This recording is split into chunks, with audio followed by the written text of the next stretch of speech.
The wind moved first, always did in Red Hollow. It slithered low across the dry earth, lifting dust from the wagon ruts that cut through the center of town, carrying it down the empty street like a whisper trying to escape.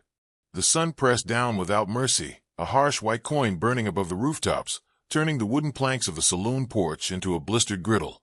A creaking sign, the Dry Spur Saloon, rocked back and forth, its rusty hinges complaining louder with every gust. Even the town dogs hid beneath a water trough, panting in the shade. Red Hollow wasn't a place that welcomed softness. It wasn't a place that kept secrets, either. Yet some tales lived so deep that only the canyons knew how to carry them, letting the wind do the storytelling when men were too afraid to speak. This was one of those tales, the kind whispered across open plains, drifting between campfires, the kind travelers leaned in to hear and locals shied away from telling. A tale about a man, a bully, and a quiet sheriff who never raised his voice, until the day he finally had to.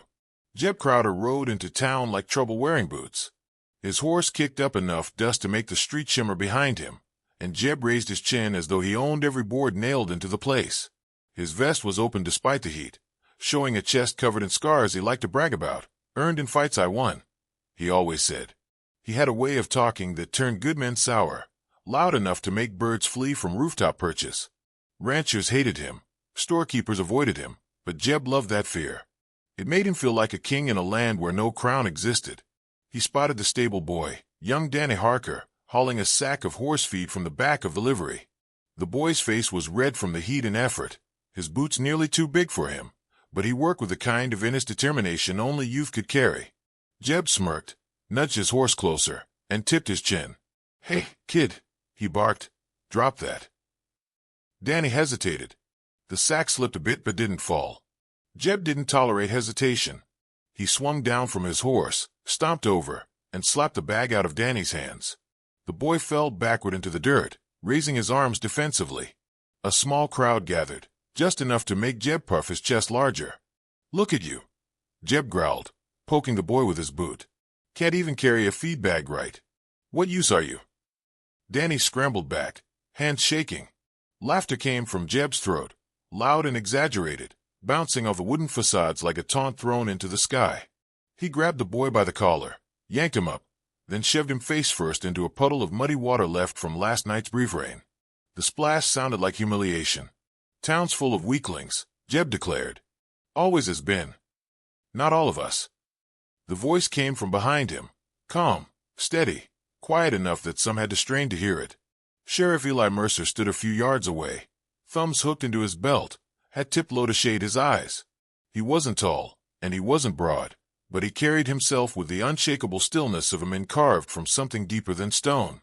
His badge glinted faintly in the sunlight, catching Jeb's attention. "Oh look, the sheriff's come to save the day," Jeb sneered. But Eli didn't rise to the bait. He offered Danny a hand, helped him up gently, brushed mud from the boy's shirt. "Head on home," Eli murmured, soft as a father's voice. Danny ran, not looking back. Whispers moved through the onlookers. "He never draws his gun. I heard he refused a duel once." "Some sheriff." Eli raised his gaze to Jeb. Their eyes met, and for a moment the street seemed to go still. Jeb expected the sheriff to flinch, to stammer, to stumble over his own fear. Instead, Eli simply stared back with a quiet firmness that unsettled Jeb more than he cared to admit. "You done here?" Eli asked, voice low. "Done." Jeb chuckled, taking a step closer. "I'm just getting started." He leaned forward until their faces were inches apart. "You know what your problem is, Mercer? You ain't got the guts to lift that gun. Ain't got the guts to be a real sheriff." Eli didn't speak. Didn't move. Didn't blink. Jeb poked a finger into Eli's chest. "You hear me, old man? You ain't got the guts." Still nothing. Just that calm, steady stare that somehow felt louder than shouting. The crowd held its breath. A tumbleweed bumped against a hitching post like it was afraid to cross the scene. Jeb pulled back, spat in the dirt near Eli's boots, and grinned. "Thought so." Eli simply watched him walk away. Far up the hill overlooking the town, Clara Hale watched from her porch, hands gripping the railing tight enough to blanch her knuckles. Her shawl fluttered in the breeze, framing a face that had learned too much loss and far too much silence. Once, she had run a ranch with her husband, one strong enough to withstand drought and cold but not the cruelty of outlaws. Violence had shaped her grief, carved it deep, leaving lines under her eyes and a quiet severity around her mouth. From where she stood, she saw everything in Red Hollow, and Red Hollow rarely surprised her. But Sheriff Eli Mercer did. "What are you hiding?" she whispered. She'd watched him for months, his gentle manner, the way he walked the streets without ever touching his holster, the way he helped townsfolk as though kindness were his only weapon. Most men in the frontier weren't made that way. Most didn't survive that way. But Eli did, which meant there was something beneath that calm surface, something buried deeper than fear. Clara had known men who pretended to be brave, her husband among them, but she had also known men who pretended to be weak. Men who hid their strength because showing it meant inviting bloodshed. Men who had once drawn too fast, too true, and lived with the ghosts of it. She'd seen those ghosts in Eli's eyes. Clara stepped off her porch and walked to the edge of the hill, letting her gaze follow the sheriff below as he dusted Danny's shirt and quietly sent the boy home. Even from a distance, she could read the weight on Eli's shoulders. Not the weight of responsibility, something heavier. Regret. Memory. The burden of a past that refused to stay buried. The way he stood alone, hands relaxed at his sides, refusing to raise a gun even when mocked. It wasn't cowardice. It was something else entirely. Something that made Clara's stomach twist with recognition. Because she carried her own secrets too. Skills learned the hard way. Nights spent gripping a rifle with eyes burning, waiting for danger to return. She had buried her husband beneath the cottonwood tree behind their old ranch house, and she had buried the last of her rage in the dusty drawer of her nightstand. But rage wasn't something easily put to rest. Neither were old wounds. As she watched Eli turn away from the crowd, moving down the street with the slow, thoughtful steps of a man facing something only he could see, Clara felt the faint stir of a feeling she hadn't touched in years. Concern. Not because he was weak. Not because he'd been humiliated. But because a man who refused to draw his gun in a place like Red Hollow wasn't just peaceful. He was dangerous. Dangerous in a way only someone running from their own legend could be. Clara's heart tightened. She knew an outlaw's shadow when she saw one, and she could feel one drifting behind Eli Mercer. Not the shadow of something evil, but the shadow of a man once feared. A man the world had not forgotten, even if he wished it had. From her hill, she whispered into the wind, letting her voice mix with the dust and distance. "This town's heading toward something dark. And you, Sheriff Mercer, you're the only one here who smells the storm coming." And deep down, she knew the truth she couldn't yet speak aloud. The quiet man wasn't afraid to draw. He was terrified of what would happen if he did. Night seeped into Red Hollow slowly, like ink spreading through water, thickening in the alleys and settling beneath the porch steps of every shuttered home. As the sun dipped behind the farm aces, the desert wind rose, tugging at loose boards and sliding under doors with a whisper that chilled the skin. Coyotes howled from the distant ridge, sharp cries echoing across the open land, bouncing between canyons like a warning carried on old bones. Sheriff Eli Mercer walked the length of Main Street alone, his boots crunching over gravel, his eyes fixed on the horizon where the sky burned deep orange before collapsing into black. His hand never touched his holster. It never did. But tonight something in his posture showed a heaviness even the wind couldn't shift. He paused by the water trough, staring into the surface as though expecting his reflection to argue with him. The town slept behind dark windows, but Eli's mind roamed far beyond the wooden sidewalks and dusty storefronts. He thought of the stable boy's trembling hands, the humiliation Jeb Crowder had inflicted, and the quiet expectation in the townsfolk's eyes, an expectation Eli refused to meet. But deeper than that, deeper than anything he would admit aloud, was the memory of a name he had spent years outrunning. Ghost Hand. A legend whispered around campfires. A ghost of a man so fast, the eye couldn't see the draw. A gunfighter so deadly, even the worst outlaws avoided crossing his path. Eli closed his eyes, wishing the name would fade. But legends didn't fade. They waited. Far down the road, beyond Red Hollow's fading lanterns, a lone rider tore across the dark prairie, Jeb Crowder, foaming with rage. The dust behind him rose like a storm cloud. His mind replayed the sheriff's calm stare again and again until it scalded his pride raw.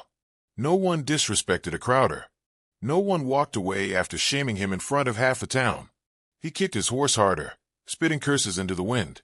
By the time Jeb reached the abandoned mining trail, the night had fully swallowed the land. Shadows clung to rock formations like huddled beasts. A faint fire burned ahead, and shapes moved around it, hard shapes, mean shapes, men carved by violence and sharpened on the whetstone of prison yards and back alley shootouts. These were his brothers, the infamous Crowder gang, wanted in 3 states and feared in 7 towns. They looked up as Jeb rode in. Rafe Crowder, the eldest, broad as a barn door and twice as stubborn, rose from his seat. "Thought you were out scaring farmers," he growled. Jeb slid off his horse, breath ragged. "I found something better," he said. "Found someone needs teaching. The brothers exchanged a glance. Jeb told the story in jerking bursts, how the sheriff had stepped in, how he'd ignored the challenge, how he'd stared him down like Jeb was nothing but dust under his boots. The more he spoke, the tighter Rafe's jaw became, the more fire lit in the brothers' eyes. No Crowder tolerated disrespect. It wasn't just personal, it was a code. An insult to one was an insult to all. "So what you want?" Rafe asked. Jeb grinned, teeth flashing in the firelight. "I want Red Hollow to learn who they bowed to today. I want that quiet sheriff on his knees begging mercy." Rafe spat into the fire. "Then we ride at dawn." The brothers mounted, leaving the dying flames behind. Their silhouettes merged into the night like a pack of wolves heading for unsuspecting prey, drawn by vengeance and blood. On the hill overlooking Red Hollow, Clara Hale bolted awake from a nightmare she hadn't felt in years. The wind rattled her window, and for a moment she couldn't tell if her racing heartbeat came from the memory or something in the air. She wrapped her shawl around her shoulders, stepped onto the porch, and scanned the prairie. The night was too restless, too loud, too alive with the wrong kind of energy. She felt it deep in her ribs, the same dread she'd felt years ago when the Crowder gang thundered toward her ranch. Her breath stuck in her throat as she remembered the smoke, the shouts, the gunshots. Her husband, Samuel, standing on the porch with his rifle, refusing to abandon her even when she begged him to run. He'd been brave. Too brave. The Crowders cut him down before her eyes, leaving her with nothing but ashes, silence, and the terrible guilt of still breathing. She had survived only because the gang hadn't bothered finishing the job. She remembered the face of the man who'd killed her husband, Rafe Crowder. The cruel glint in his eyes. The way he grinned when Samuel fell. Now, years later, she sensed that same darkness drifting toward Red Hollow. She tightened her grip on the railing, the wood rough under her fingers. She thought of Eli Mercer, the quiet sheriff who walked like a man carrying invisible chains. Clara understood that look. She knew what it meant to fear not the world, but oneself. If the Crowders were returning, Eli wasn't the only one who would face ghosts tonight. Before dawn touched the horizon with even a hint of gray, the thunder of hooves shook the ground. The Crowder gang rode straight through the town's entrance, dust boiling behind them. Doors slammed. Curtains snapped shut. Dogs hid under porches. The gang reined their horses in at the center of Main Street, making the ground vibrate with threat. Rafe lifted his voice, booming across the quiet. "Sheriff Mercer, come out." Silence answered him. A drunken ranch hand peeked from the saloon window, only to retreat when Jeb fired a warning shot into the sky. The bullet cracked like lightning across dry wood. Mothers pulled children close. Men hid behind walls, ashamed of their fear but not enough to challenge the gang openly. Rafe's lips curled. "Bring out your sheriff," he said, "or we burn this town down to the nails." The door of the sheriff's office creaked open. Eli stepped out alone, hat low, hands empty. No gun, no badge gleam. Just the quiet, steady presence the townsfolk had come to expect. Clara watched from her hill, pulse pounding in her ears. Rafe barked a laugh. "You come out here with no iron? You mock us now?" Eli shook his head, voice calm. "No mocking. I'm here to talk peace." Jeb rode forward until his horse nearly touched Eli's boots. With a self-satisfied grin, he leaned down and slapped Eli across the face, hard enough to whip the sheriff's head to the side. Gasps rippled through the few onlookers brave enough to peek. "You ain't a man," Jeb spat. "You're a coward hiding behind a tin star." Eli straightened slowly, wiped the blood from the corner of his mouth, and looked Jeb dead in the eyes. The street seemed to hold its breath. Even the wind stilled, waiting for what he would do. "Killing ain't justice," he said softly. Jeb's eyes burned with fury. "Then you ain't fit to wear that badge." But Eli didn't raise his hands, didn't defend himself, didn't flinch. And somewhere on the hill, Clara Hale understood exactly what was happening, what Eli was refusing, what he was holding back. Because she had seen that same restraint in men who had once unleashed hell with a single pull of a trigger. She felt fear twist within her, not for Eli, but for the men who had no idea what kind of storm they were provoking. The Crowders thought they were facing a weak man. They didn't know they were poking at a legend buried alive. Dawn barely touched the rooftops when Clara Hale marched down the hill toward the sheriff's office, her shawl flapping behind her like a banner of fury. The town was still half asleep, but Clara felt no slowness in her blood. Rage pushed her forward, sharper than the desert wind.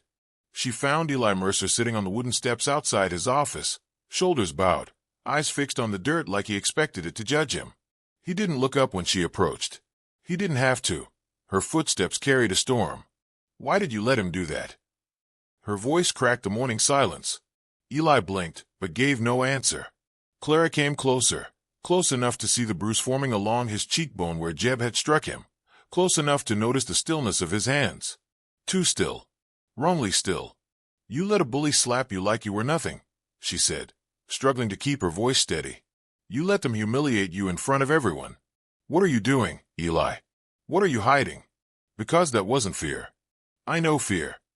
Eli's jaw tightened, but he kept his gaze on the dust. "Clara," he murmured, voice low and soft. "Please." "No," she snapped. "You owe this town an answer. You owe yourself one. Why do you take it? Why do you let men like the Crowders walk all over innocent people? Why won't you lift that gun, even to save yourself?"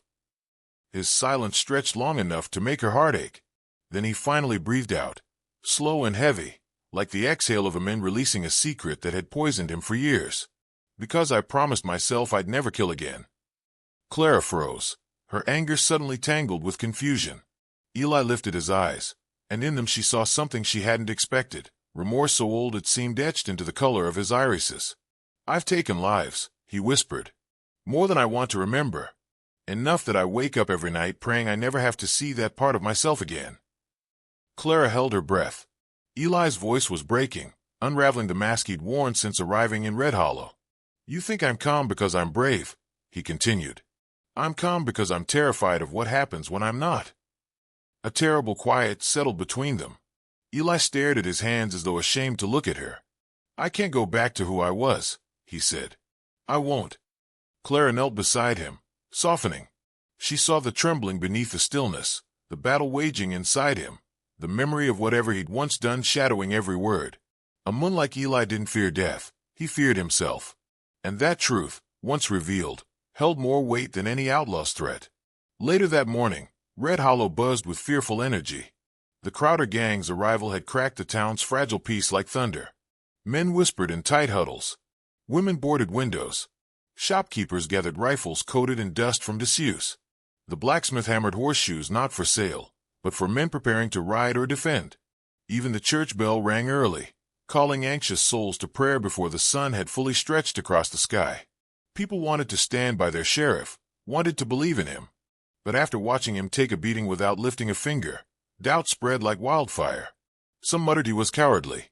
Others insisted he must have a plan. A few admitted they could not blame him. The Crowders were ruthless men who left towns burning behind them.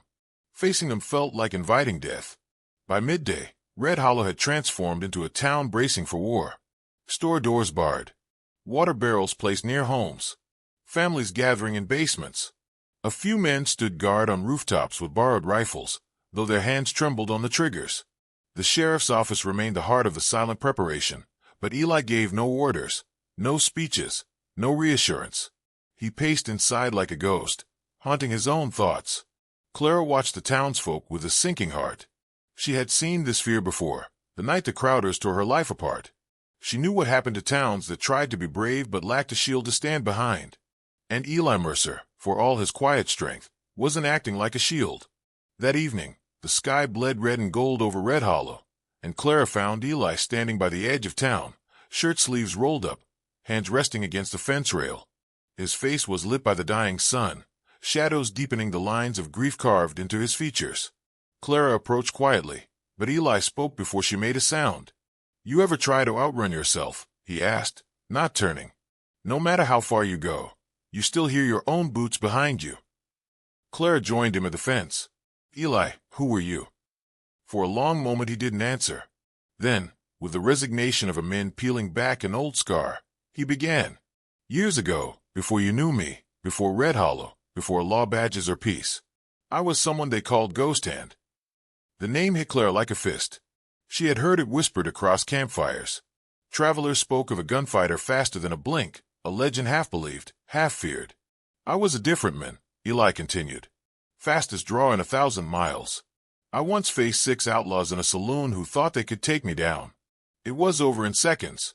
People said I moved like the devil himself had lit a fire under me. I didn't want to be a legend. Men made me into one. Clara swallowed, heart pounding. And men tried to kill me for it. Tried again and again.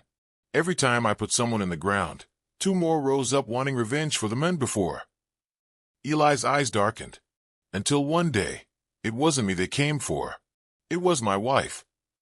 His voice cracked on the last word, and Clara felt tears sting her own eyes. They ambushed us on the road, he said softly. She didn't even have a chance to scream. They shot her because she loved me. Because I couldn't stop being Ghost Hand. I held her as she died, and I swore. I swore I'd never draw a gun again. That if I did, I'd be stepping right back into the world that killed her. Eli's breath shook, and Clara touched his arm gently. I thought if I came here, quiet town, quiet job, I could bury him. Bury Ghost Hand. Live as Eli Mercer, the man who didn't hurt anyone anymore. Clara let the silence settle like dust around them. Then, carefully, she lifted his chin until his eyes met hers. You think the gun made you a killer, she said softly. But a gun's just wood and iron. It don't decide nothing. A heart makes a protector. And you, Eli, you protect people. Even now, you protect them from the part of yourself you fear most. Eli's expression wavered, torn between the promise he'd made and the reality closing in on Red Hollow. The Crowders weren't going to back down. They weren't going to show mercy. Without someone to stand against them, the town would fall. And Eli knew it. Clara stepped closer, her voice barely above a whisper. You're not the man who killed for fame. You're the man who'd fight to save a child, or a widow, or a town that trusts you more than you trust yourself. He looked away, struggling. The world don't need Ghost Hand, she told him. It needs Eli Mercer, the man who can stop monsters because he knows exactly what they look like. For a long moment, Eli stood unmoving, the fading sunset painting his silhouette in gold. Clara watched the battle inside him, saw the vow pulling one way and duty pulling the other. At last, his fingers curled around the fence rail, knuckles white. Maybe the world needs both, he whispered. And Clara, hearing the tremble beneath his strength, understood that the quiet man who'd been running from his shadow might finally be turning to face it. Dawn crept over Red Hollow like a reluctant blessing, the sky bleeding from purple to gold as sunlight pushed its way through a veil of dust. The air felt heavy, as if the whole frontier had paused to hold its breath. Every window in town remained shuttered, the people inside waiting in silence, listening for the sound of hooves. Even the church doors stood open, not from invitation but from fear, like a sanctuary ready to swallow anyone who ran for salvation. Eli Mercer stood alone in the middle of Main Street, hat low, hands resting open at his sides. His badge glinted faintly as the first rays of sunlight slipped between buildings. The quiet lasted only a moment longer. Then the Crowder gang emerged over the horizon, rising from the dust like devils riding up from the deep. Their guns gleamed in the early light, barrels flashing like steel fangs. Jeb Crowder rode in front, chin raised, smile cruel. The gang thundered toward town, their horses pounding the earth in a rhythm that made the ground tremble beneath Eli's boots. As they slowed to a halt, the dust billowed around them, swallowing each rider in a ghostly cloud. Well, look at that, Jeb crowed, voice carrying easily over the barren street. The sheriff crawled out to die. Eli didn't move, didn't flinch. His voice came soft as a desert breeze. Turn around, Jeb. Take your brothers and leave this town behind. Jeb laughed so hard he bent in the saddle. The gang joined in, hollering insults, clapping their hands against their thighs. Jeb slid off his horse and swaggered toward Eli, spurs jingling with every mocking step. You got nerve, I'll give you that. But talk ain't what saves a man. He stopped just a few feet away and spat in the dirt between them. You ain't scaring nobody. You ain't stopping nobody. You ain't nothing, Dot. Eli raised his eyes. Don't do this, he said quietly. I don't want to hurt you. You hear that, boys? Jeb shouted. He don't want to hurt me. He turned to face Eli again, face twisted in half fury, half amusement.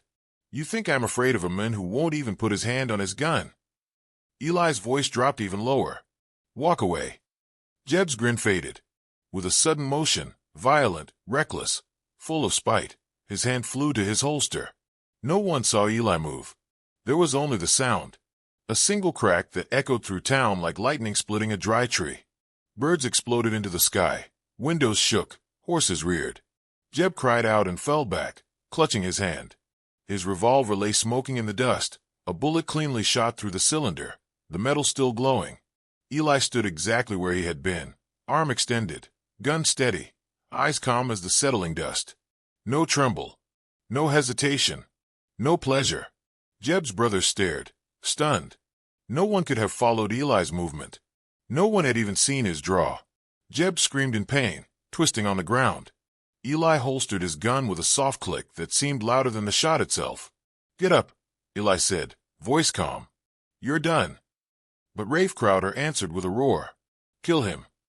Gunfire erupted like a stampede of thunder.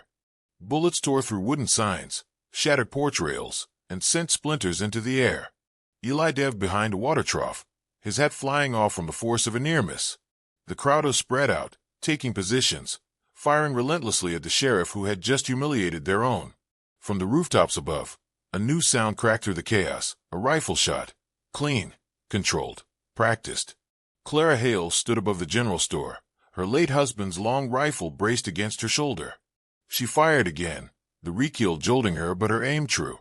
One of the outlaws tumbled from his saddle, clutching his arm. Her breath came fast, but her eyes didn't waver.